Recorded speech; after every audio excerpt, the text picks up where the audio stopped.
దేవుని యొక్క మహాకృప చేత ఈ యొక్క ఉదయకాల సమయంలో మరొకసారి దేవుని స్తుతించే భాగ్యము దేవుడిచ్చిన విధానం బట్టి వందనాలు. 23వ దినపు పరిశుద్ధ వాక్యాలను మనము జ్ఞాపకం చేసుకుందాము.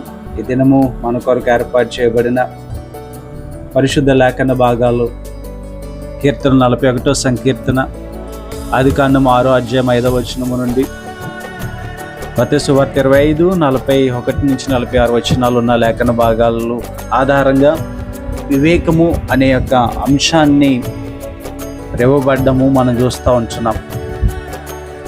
వివేకము, వెరితనము అనే యొక్క అంశాలు, మాటల అర్థాలు మనం చూస్తూ ఉంటాం. చాలామంది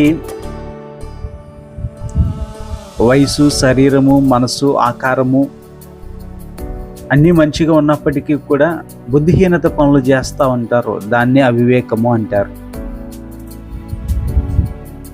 అవివేకము పనులు చేయడం వలన దేవుని చేత తృణీకరింపబడిన వారిగా కూడా మనం ఉంటాము అనే విషయాలు స్వార్థ పాఠ్య భాగంలో మనం చూస్తూ ఉంటాం. ఆదికాండ గ్రంథంలో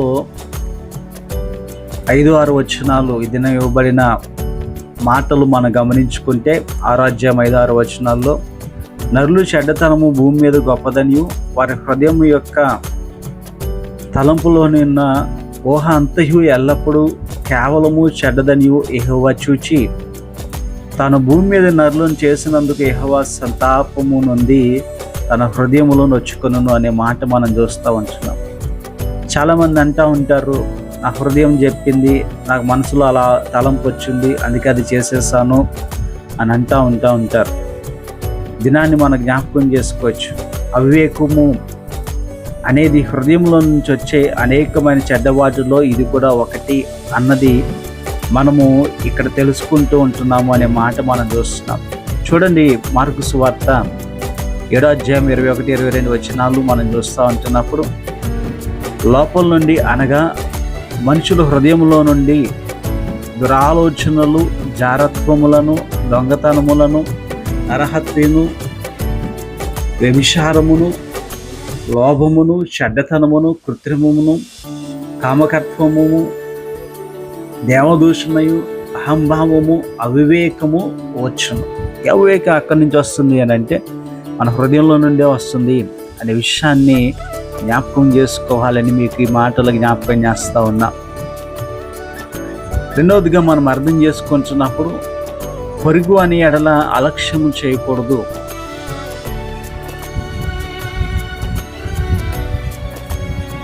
మత్తయి సువార్త 25:41 మనం చూస్తున్నప్పుడు సగభాగం నుంచి మాట జ్ఞాపకం చేస్తున్నాను.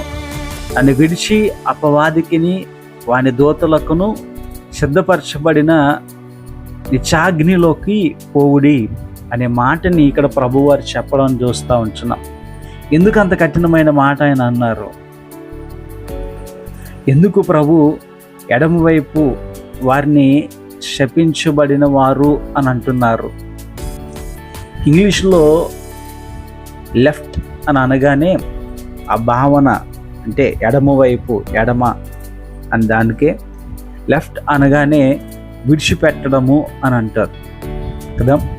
ఇక్కడ మనం చూస్తున్నప్పుడు దేవుడి వారిని విడిచిపెట్టిన వారిగా మనం చూస్తున్నాం. అందుకనే దేవుని విడిచిపెట్టిన వారిని ఆయన ఏమంటున్నారంటే ఎడమ చేత వైపుకి వారికి మార్చబడ్డారు. ఎడమ చేతి వారిగా వారు మార్చబడినట్టుగా చూస్తున్నాం. అందుకే నన్ను విడిచి అపవాదికిని దాని దూతలకును సిద్ధపరిచిన నిత్యాగ్నిలోకి పోవుడి అని అంటున్నారు. దేవుని విడిచిపెట్టారు గనక వారికి కట్టి శిక్షను దేవుడు ఇస్తున్నట్టుగా లేఖన భాగాల్లో నుండి గమనిస్తున్నాం. అందుకే అంటున్నాను, పొరుగు వారి ఎడల అలక్ష్యము చేయకూడదు. వీరు పొరుగు వారి విషయంలో అలక్ష్యం చేశారు గనక వారు దేవుని విడిచిపెట్టిన వారు గనక ఏం చేస్తున్నారు? పొరుగు వారిని అలక్ష్యం చేస్తున్నారు. అందుకే దేవుడు వారిని సాతాని సంబంధులుగా, సంతానముగా వారు మార్చబడి సాతానికి వాడి యొక్క దూతల కొరకు సిద్ధపరిచిన నిత్యాగ్నిలోకి వారిని పారవేస్తున్నట్టుగా చూస్తున్నాం. మత్తయి సువార్త 25:42 మనం చూస్తున్నప్పుడు, నేను ఆకలిగొంటిని, మీరు నాకు భోజనము పెట్టలేదు. దప్పిగొంటిని, మీరు నాకు దాహమియ్యలేదు. పరదేశునయ్యుంటిని, మీరు నన్ను చేర్చుకొనలేదు. దిగంబరినయ్యుంటిని, మీరు నాకు బట్ట ఇవ్వలేదు. రోగిని, చెరసాలలో ఉంటిని, మీరు నన్ను చూడలేదని చెప్పాను. గడిచిన దినాన్ని మనం జ్ఞాపకం చేసుకున్నాము. ఇలా చేసిన వారందరి కుడివైపున వారిగాను, గొర్రెలుగాను చూస్తూ బలా నమ్మకమైన వారు అని అంటూ విశ్వాసులు, నీతిమంతులు అని ప్రభు పలికిన మాటని శనివారం దినాన్ని వాక్య భాగములో మనం జ్ఞాపకం చేసుకున్నాం.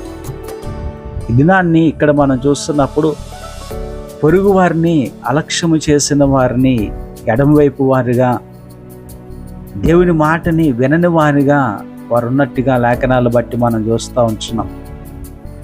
42వ వచనాన్ని 43వ వచనాన్ని మనం చూస్తున్నప్పుడు ఆయన అనేకమైన మాటలు అక్కడ జ్ఞాపకం చేస్తూ, ఇవన్నీ నాకు చెయ్యలేదయ్యా అనే మాట వారు అంటున్నారు, ప్రభు వారు అంటున్నారు. 44వ వచనంలో అంటారు, అందుకు వారును, ప్రభువా, మేము ఎప్పుడు నీవు ఆకలిగొని ఇండుటైనను, దప్పుకొనుటైనను, పరదేశం అయి ఉండుటను, దిగంబరు అయి ఉండుటను, రోగివై ఉండుటను, చెరసాలు ఉంటాయు చూచి నీకు ఉపచారము చేయకపోతిమి అని అడిగాను. ఈ దినాన్ని ఒక మాట యాకోబు పత్రికలో నుండి జ్ఞాపకం చేసుకుందామా?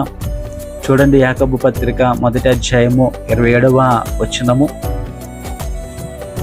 తండ్రి అయిన దేవుని ఎదుట పవిత్రమును నిష్కలంకమును భక్తి ఏదనగా దిక్కులేని పిల్లలను, విధవరాండ్లను వారి ఇబ్బందులు పరామర్శించుటయు, ఇహలోక మాలిన్యము అంతకుండా తన్ను తాను కాపాడుకునేటయే ఇతరులకు సహాయపడటమేనయ్యా భక్తి. మరి నువ్వు పొరుగు వారి ఎడల అలక్ష్యము చేస్తున్నావు, అది భక్తేనా? అలా ఉంటే నీవు ఎడమ చేతి వారిగా ఉంటున్నావు కదా, లెఫ్ట్ అయిపోయావు, దేవుడి నుంచి విడిచిపెట్టబడ్డావు, దేవుని విడిచిపెట్టేశావు. దేవుని కలిగి ఉన్నవారు అందరికీ సాయం చేస్తారు. మత్తయి సువార్త 23:39లో ఉంటున్న మాట మనం చూస్తున్నప్పుడు, నిన్ను వలె నీ పొరుగు వారిని ప్రేమింపవలనను రెండవ ఆజ్ఞయు దానికంటే గొప్పది కదా అనే మాట మనం చూస్తూ ఉంటున్నాం. పౌలు గారు కొరింథీ సంఘాన్ని మాట్లాడుతూ మొదటి పత్రికలో 13వ అధ్యాయం 2వ వచనం, కొరింథీయులకు రాసిన మొదటి పత్రిక 13:2లో చూస్తున్నప్పుడు, ప్రవచించు కృపావరము కలిగి మర్మములన్నీయు జ్ఞానవంతుయు ఎరిగిన వాడై కొండలను పిగిలించగల పరిపూర్ణ విశ్వాసము గలవాడైనను ప్రేమ లేనివాడే అయితే వృద్ధుడే. ఇది నాన్న ఇతరులని నువ్వు పొరుగువాడిని ప్రేమించలేనప్పుడు నీవు వేస్ట్ అనే దేవుని మాట జ్ఞాపకం చేస్తున్నా. గలతీ పత్రిక 5:15-14లో మనం చూస్తున్నప్పుడు, నీ పొరుగు వారిని ప్రేమించుము అను ఒక మాటతో సంపూర్ణమైంది. ఏంటంట, ధర్మశాస్త్రం అంతా కూడా నీ పొరుగు వారిని ప్రేమించుము అనే ఒక మాటతో సంపూర్ణమైపోయింది అని పౌలు గారు జ్ఞాపకం చేయడాన్ని ఇక్కడ మనం చూస్తూ ఉంటున్నాం కదా. ప్రభు చెప్తున్నాడు ఒకటే, ఆయన్ని ప్రేమించాలి, నీ పొరుగు వారిని ప్రేమించాలి. అన్ని వేళలా ఇది ఖచ్చితంగా జరగాలి అని ప్రభు యొక్క ఆజ్ఞగా మనం దీన్ని తీసుకోవాలి. ఏంటంట, ఒకటి మన ప్రభువుని ప్రేమించాలి, అదే రీతిగా నీ పొరుగు వారిని ప్రేమించాలి. చూడండి, కీర్తనకారుడు అంటాడు 41:1వ చరణంలో, వేదలను కటాక్షించేవాడు ధన్యుడు, ఆపత్కాలము యెహోవాని తప్పించును. ఎట్లా తప్పిస్తారు? చాలా గొప్పగా. వేదులు ఎల్లప్పుడూ మనము కటాక్షించాలి, వాళ్ళని ప్రేమించాలి. ఈ పొరుగు వాని ఎడల ప్రేమ చూపిస్తే అది నీకు ఆశీర్వాదము, ధన్యుడు అవుతావు. ఆపత్కాలంలో యెహోవా నిన్ను తప్పిస్తారు, యెహోవా నిన్ను కాపాడుతాడు, బ్రతికిస్తాడు అని కీర్తనకారుడు 41:2వ చరణము 3వ చరణములో మనం చూస్తూ ఉంటాము. ఇంకా అనారోగ్యం ఉండదు, స్వస్థత కలిగిస్తాను అని దేవుడు చెప్తున్న మాటలు కదా. ధన్యుడు అవుతావు, నీ శత్రువుల ఇచ్చక నీవు అప్పగింపబడవు. దీనికంటే ఆశీర్వాదాలు ఇంకేముంటాయండి? నీ పొరుగు వారిని నువ్వు ప్రేమిస్తే ఇన్ని ఆశీర్వాదాలా? ఇది తెలియక ఇంతకాలము చాలామంది పొరుగు వారిని దుష్టులుగాను కదా అవమానపరుస్తూ ఉన్నారేమో. ఒకసారి ఈ దినాన్ని ప్రభు పరిశుద్ధాత్మ దేవుడు నీతో మాట్లాడుతున్నారు. నువ్వు నీ పొరుగు వారిని ప్రేమిస్తే ఎన్ని ఆశీర్వాదాలో 41వ సంకీర్తన 2-3 చరణాల్లో మనం చూస్తూ ఉంటున్నాం. పొరుగు వారిని ప్రేమించడం వలన నీకు ఎన్ని ఆశీర్వాదాలు వస్తున్నాయి. ఇలాంటివి ఉన్నవి అంటే, ఇలా చేస్తున్నావు అని అంటే నువ్వు వివేకం కలిగిన వాడివే. ఇలాంటివి నువ్వు చేయలేకపోతున్నావు అని అంటే అవివేకముతో వాటిని విసర్జిస్తున్నావు అని గుర్తుపెట్టుకో. ఏంటి, ప్రేమ నీకు లేకపోతే అవివేకము కలిగిన వాడు అయిపోతావా?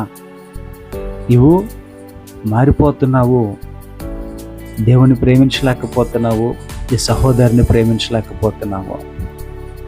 అలా ప్రభు నిన్ను కోరుకుంటున్నారు. చాలా అద్భుతమైన ఆశీర్వాదాలు నీకు అందించాలని ఆయన కోరుకుంటున్నారు. ప్రభుని విడిచి నీవు సాతాను సంతతిగా మారమాకు. ఈ దినాన్నే ప్రభు వైపు తిరుగు. నీ జీవితంలో ఏ నిర్ణయము నీకు ఇష్టం వచ్చినట్లుగా తీసుకోకూడదు. అది ఏ నిర్ణయం అయినప్పటికీ దేవుని చిత్త ప్రకారంగా నువ్వు చేయాలి. పొరుగువాని అలా ఏమాత్రము నీవు అలక్ష్యము చూపకూడదు, ప్రేమ చూపించాలి అని ప్రభు ఈ దినాన్ని మనతో అందరితోటి మాట్లాడుతున్నారు.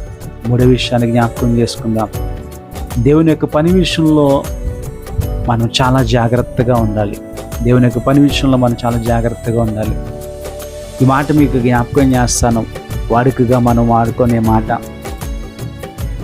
గాడిద చేసే పని గాడిద చేయాలి, కుక్క చేసే పని కుక్క చేయాలి. ఇంకా బాగా అర్థం అవడానికి సౌలు జీవితాన్ని మనం ఇక్కడ జ్ఞాపకం చేసుకోవచ్చు. సమూయేలు మొదటి గ్రంథము 13వ అధ్యాయం 12, 13, 14 వచనాలు మనం చూస్తున్నట్లయితే అక్కడ యాజకుడైన సమూయేలు చేయవలసిన పనిని రాజు అయిన సౌలు గారు చేయడాన్ని బట్టి ఎంత నష్టాన్ని కొని తెచ్చుకున్నాడో మనం చూస్తూ ఉంటాం. ఈ దినాన్ని ఆ పాఠ్యభాగాన్ని మరొకసారి మీరు ధ్యానించండి. అక్కడ వారు యుద్ధానికి వెళ్ళవలసిన సమయం ఉంది.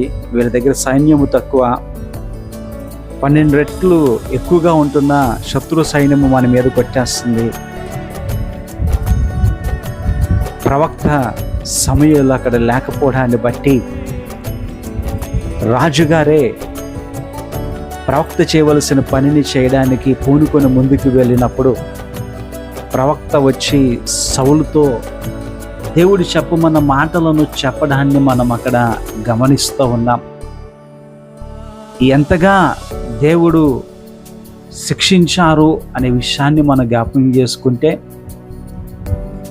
సౌలుని తన వంశాన్ని ఆశీర్వదించవలసిన దేవుడు సౌలు చేసిన పనిని బట్టి ఆ గోత్రాన్నే పక్కన పెట్టేసి మరొక గోత్రాన్ని దేవుడు ఎన్నుకొని ఆ గోత్రంలో ఉంటున్న దావీదుని ఆశీర్వదించి ఆ సింహాసనాన్ని ఆయన స్థిరపరిచినట్టుగా, శాశ్వతంగా ఆశీర్వదించినట్టుగా ఆ లేఖన భాగాన్ని బట్టి జ్ఞాపకం చేస్తున్నాం. నిజమే, మనలో చాలామంది పాస్టర్ గారు, యాజకుడు చేయవలసిన పనిని అధికారాన్ని బట్టో మరొక దాన్ని బట్టో సామాన్యమైన వ్యక్తి, సామాన్యమైన మనుషులు ఆ పనులు చేసేస్తూ ఉంటారు. అది చాలా అవివేకపు పని అని దేవుడు సౌలు జీవితాన్ని బట్టి దినాన్ని మనకి జ్ఞాపకం చేస్తున్నారు. ఎవరికి అప్పగించిన పనిని వారు చేయాలి. ఒకవేళ వాళ్ళు చేయకపోతే వారి దేవుడికి లెక్క అప్పచెప్పుకుంటారు. దినాన్ని ఒకవేళ నీవు కూడా అట్లాంటి పనులు చేస్తున్నట్లయితే ప్రభు నేను హెచ్చరిస్తున్నారయ్యా, అవివేకపు పనులు చేయక దేవుని విషయం దగ్గర, దేవుని విషయంలో అవివేక పనులు చేయక, దేవుని యొక్క పని విషయంలో నువ్వు చాలా జాగ్రత్తగా ఉండాలి. అవివేకంగా ఏమాత్రం ఉన్నా నీ జీవితంలో చాలా కష్టాలు అనుభవించబోతావు, చాలా కష్టాలు అనుభవిస్తావు, చాలా నష్టాన్ని అనుభవిస్తావు, చాలా దేవుని యొక్క ఉగ్రతను చూస్తావు. సౌలు చేసిన పనిని బట్టి ఆ గోత్రంలో ఎవరు ఇంకా రాజులు కాకుండా దేవుడు ఆ గోత్రాన్నే పక్కన పెట్టేశాడంటే ఎంత సీరియస్గా దేవుడు తీసుకున్నారో ఒకసారి జ్ఞాపకం చేసుకోండి. ఎవరు చేసే పని వారు చేయాలి. ఎవరికి అప్పగించిన పనిని దేవుడు ఏ పని అప్పగిస్తే నీకు ఆ పనే చెయ్యి, ఇంకోటి దాంట్లో దూరమాక. దేవుని ఉగ్రత నీ మీదకి రాబోతుంది, జాగ్రత్త. మన జీవితంలో మనం చాలా అవివేకపు జీవితాలు జీవిస్తున్నామేమో. ఇది నన్ను మారమని దేవుడు మీతో మాట్లాడుతూ ఉన్నారు. 4వ విషయాన్ని జ్ఞాపకం చేసుకుందాం. అవివేకంతో ఉంటున్న వారు దేవుని కార్యాలు గ్రహించలేరు. అవివేకంతో ఉంటున్నప్పుడు దేవుని కార్యాలు గ్రహించలేరు. కీర్తనలు 92 చరణం చూస్తూ ఉంటున్నప్పుడు ఆ మాటలు మనం చూస్తూ ఉంటాం. పశుప్రాయులు వారిని గ్రహింపరు, అవివేకులు వివేకంపరు. అవివేకంతో ఉంటున్నప్పుడు వివేకించలేరు. దేవుని మందసము పడిపోతుందని తెలిసి దాన్ని పట్టుకోవడానికి ప్రయత్నం చేసిన వ్యక్తి ఎవరో మనకి తెలుసు కదా. అది పట్టుకోవడానికి, ఆ మందసాన్ని పట్టుకోవడానికి వేరే వాళ్ళని దేవుడు నియమించి ఉన్నారు. వారు తప్ప మరొకరు ఆ పని చేయకూడదు. అలా చేయడాన్ని బట్టి నష్టపోయాడు, ప్రాణాలు పోగొట్టుకున్న మనుషుల్ని మనం చూస్తాం. సమూయేలు 2వ గ్రంథం 6వ అధ్యాయము 7వ వచనములో ఆ మాట మనం చూస్తాం. బైబిల్ తెరిచి చూడండి. దేవుని కార్యాలను మనము వివేకము కలిగి చేయాలి. దేవుని కార్యంలో మనము ఆలోచన లేకుండా చేసినప్పుడు ఖచ్చితంగా మన జీవితంలో గొప్ప శిక్షను అనుభవిస్తాము. దాన్ని ప్రభు నీతోటే మాట్లాడుతున్నాడు. ఈ వాక్యం నువ్వు వింటున్నావు అని అంటే, ప్రభు ఈ మాట నీతో చెప్తున్నారు అని అంటే, ఈ మాట నువ్వు వింటున్నావు అని అంటే ఒకసారి సరిదిద్దుకోవాలని జ్ఞాపకం చేస్తున్నాం. అందుకనే మనము చేసే ప్రతి పని వివేకము కలిగి చేయాలి. దేవుని పనిని బహు జాగ్రత్తగా మనము చేయాలి. కీర్తనలో 74:18 చరణములో మనం చూస్తున్నప్పుడు, యెహోవా శత్రువు నిన్ను దూషణ చేయుటకును, వివేక ప్రజలు నీ నామమును దూషించుటకును మనసునకు తెచ్చుకుంటున్నారు. దేవుడు అంటే భయం లేని వాళ్ళే అలాంటి పనులు చేస్తూ ఉంటారు. దేవుని దూషించే పనులు, అన్యజనులు ఎదుట దేవుణ్ణి అవమానపరిచే పనులు చేసేది ఎవరు అంటే అవివేకము కలిగిన జీవితం కలిగిన మనుషులే. బ్రహ్మపత్రిక 2వ అధ్యాయం 24వ వచనంలో చాలా స్పష్టంగా రాయబడి ఉంది. రాయబడిన ప్రకారము మిమ్మల్ని బట్టి ఇదే కానీ దేవుని నామము అన్యజనుల మధ్యన దూషింపబడుచున్నది. నిన్ను నన్ను బట్టే దేవుని నామము అన్యజనుల మధ్యలో దూషింపబడుతుంది. నేను అవివేకంగా పనిచేస్తున్నామేమో. దేవుడి దినాన్ని హెచ్చరిస్తున్నాడు. మన అవివేక పనులను బట్టే దేవుని నామం అన్యజనులు ఎదుట దూషింపబడుచున్నది. దేవుని కార్యం విషయంలో అవివేకము మనము కలిగి ఉండకూడదు. వివేకము కలిగి ఉండాలి. 5వది మూఢత్వము కలిగి ఉండకూడదు. అవివేకులు ఎలా ఉంటారు అని అంటే మూఢత్వం కలిగి ఉంటారు. సామెతలు 12:23 అవివేకం అయిన వాడు తన విద్యను తన పెట్టును, అవివేకము హృదయములో తమ మూఢత్వమును వెల్లడి చేయను. అవివేకం కలిగిన వాడు మూఢత్వము కలిగి ఉంటారు. ప్రభు నీతో చెప్తున్న మాట జాగ్రత్తగా ఆలకించు. 6వ విషయముగా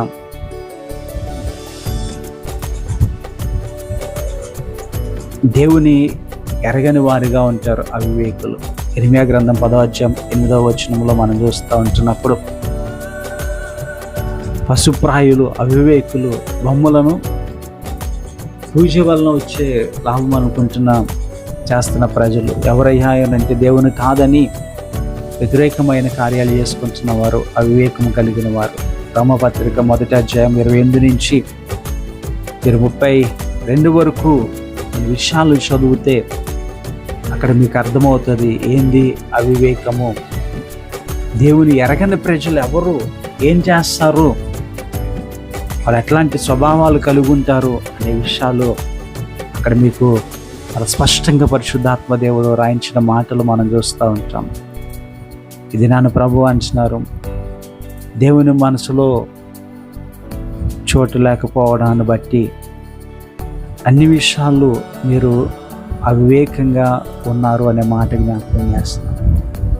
నీ మనసులో దేవునికి చోటు ఇవ్వకపోవడాన్ని బట్టి నీవు అవివేకమైన పనులు చేస్తూ ఉంటున్నావు. రోమపత్రికలో ఉన్న మాటలన్నీ నీ కొరకే, నా కొరకే. ఈరోజు నీ జీవితం ఎలా ఉంటుంది ఒకసారి నీవే పరిశీలన చేసుకో. 7వ మాట చెప్పి నేను ముగిస్తాను. దేవుణ్ణి నిర్లక్ష్యం చేయకు. అవివేకం కలిగి ఉండి నువ్వేం చేస్తున్నావు అని అంటే దేవుణ్ణి నిర్లక్ష్యం చేస్తున్నావు. మనందరికీ తెలిసిన ఉపమానాన్ని ఉదాహరణ జ్ఞాపకం చేస్తున్నాం. లూకా సువార్త 12:18-20 వచనాలు ఉన్న మాట మనం చూస్తే, ఆ కోటలు విప్పుకొని పెద్దవి చేసుకొని తన ధాన్యం అంతా అక్కడ సమకూర్చుకుంటున్నాడట. నా ప్రాణము కదా, అనేక సంవత్సరములకు స్థారమైన ఆస్తి సంపాదించుకున్నాను, సుఖించుము, తినుము, త్రాగుము, సంతోషించుము అని అనుకుంటున్నాడట. దేవుని నిర్లక్ష్యం చేశాడు. దేవుడు అంటున్నాడు, అయితే వెర్రివాడా, ఈ రాత్రే నీ ప్రాణమును అడుగుచున్నారు. దినాన్ని దేవుని నిర్లక్ష్యం చేస్తున్నావు అంటే నువ్వు అవివేకం కలిగిన వాడివే. దిద్దుబాటు దినాలు 23 దినాలు అయినప్పటికీ కూడా నిర్లక్ష్యముతో దేవుని మందిరానికి రాకుండా దూరంగా నువ్వు ఉంటున్నావా? వాక్యాన్ని ధ్యానించకుండా, ప్రార్థించకుండా చక్కటి దిద్దుబాటు ప్రార్థనల్ని నీవు నిర్లక్ష్యం చేస్తున్నట్లయితే, దేవుని నిర్లక్ష్యం చేస్తున్నట్లే 7 విషయాలు మరొకసారి మీకు జ్ఞాపకం చేస్తున్నాను. మనసుకు నచ్చినట్లుగా ప్రవర్తించడమే అవివేకతనము. పొరుగు వారిని అలక్ష్యము చేయడమే అవివేకతనము. దేవుని పని విషయములో జాగ్రత్త లేకపోవడమే అవివేకతనము. దేవుని కార్యాలను అవివేకము వలన చేయడమే అవివేకత. మూఢత్వము కలిగి ఉండడమే అవివేకతము. దేవుని ఎరగని వారిగా ఉండడమే అవివేకము. దేవుని మర్చేవారిగా ఉండడమే అవివేకము. ఈ దినాన్ని ప్రభు చెప్తున్న మాట చివరిగా ఎఫెసీ పత్రిక 5:17, ఇందు నిమిత్తము మీరు అవివేకులు కాక ప్రభు యొక్క చిత్తమేంటో గ్రహించుకొనిడి. కనుక ఈ మాటలు వింటున్న నీవు నేను ప్రభు వైపు తిరుగుదాము. దినం ఇవ్వబడిన అంశాన్ని జ్ఞాపకం చేసుకుంటూ ఒకసారి నీవు సిలువ ఎదుటకు వెళ్ళు. అవివేకము కలిగిన జీవితాలు ఎలా ఉంటాయో 7 విషయాలు మనం జ్ఞాపకం చేసుకున్నాము. ప్రభువుని వైపు తిరిగి అవివేకాన్ని విడిచిపెట్టి ప్రభువుని చేర్చుకో. మనము అవివేకులుగా కాకుండా ప్రభువుని అనుగ్రహించిన వివేకమును పొందుకుంటూ ముందుకు సాగుదాం. అట్టి కృపాభాగ్యము దేవుడు మనందరికీ అనుగ్రహించునుగాక. ఆమేన్.